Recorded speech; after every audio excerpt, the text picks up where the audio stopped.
جناب آقای رئیس و حضار گرامی، سال گذشته سال پیروزی ملت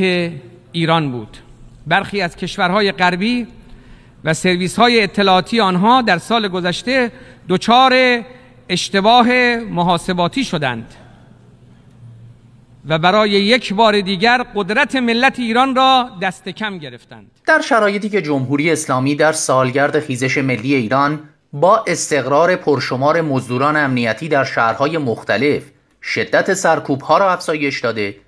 ابراهیم رئیسی معروف به جلاد تهران در سازمان ملل به دفاع از مفاهیم قرآن و سیاست‌های شرورانه جمهوری اسلامی در عرصه بین الملل پرداخته.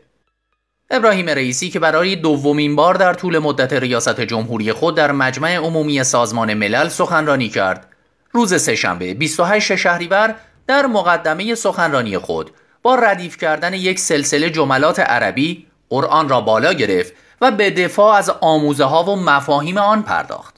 و گفت این مفاهیم وحدت بخش و الهام بخش، انسانساز، جامعه ساز و تمدن ساز است و ابدی اند و هرگز نمی سوزند و آتش توهین و تحریف هرگز حریف حقیقت نخواهد شد. وی با بیان این ادعا که غرب با بحران هویتی و کارکردی مواجه شده و راه حل را در بحرانسازی و دشمن تراشی می بینند، از اسلام ستیزی و آپارتاید فرهنگی، سوزاندن قرآن و منع حجاب در مدارس و دهها تبعیض به زعم او شرم‌آور دیگر در غرب انتقاد کرد. وی گفت این آپارتاید فرهنگی جامعه مسلمانان و به خصوص مهاجران را هدف گرفته. او توضیح نداد پس چرا این مهاجران مسلمان که فوج از کشورهایشان فراری هستند به اروپا می آیند و در کشورهای خود به دنبال حجاب و تعالیم به قول رئیسی انسان ساز و تمدن ساز اسلام نیستند. رئیسی بعد از مقدمه به اصطلاح اسلامی و الهی خود ادعا کرد ما در یک دوره سرنوشت ساز تاریخی قرار گرفته ایم. جهان در حال تغییر و گذار به نظم بین المللی نوظهور است و این مسیر غیر قابل بازگشت است.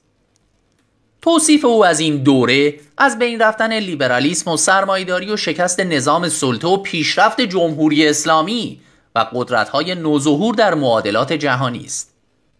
رئیسی که گفته می شود 6 کلاس بیشتر سواد ندارد و شواهد حتی روحانی و از متن در سخنرانی‌هایش از جمله دیشب هم چیزی جز این نشان نمی‌دهد،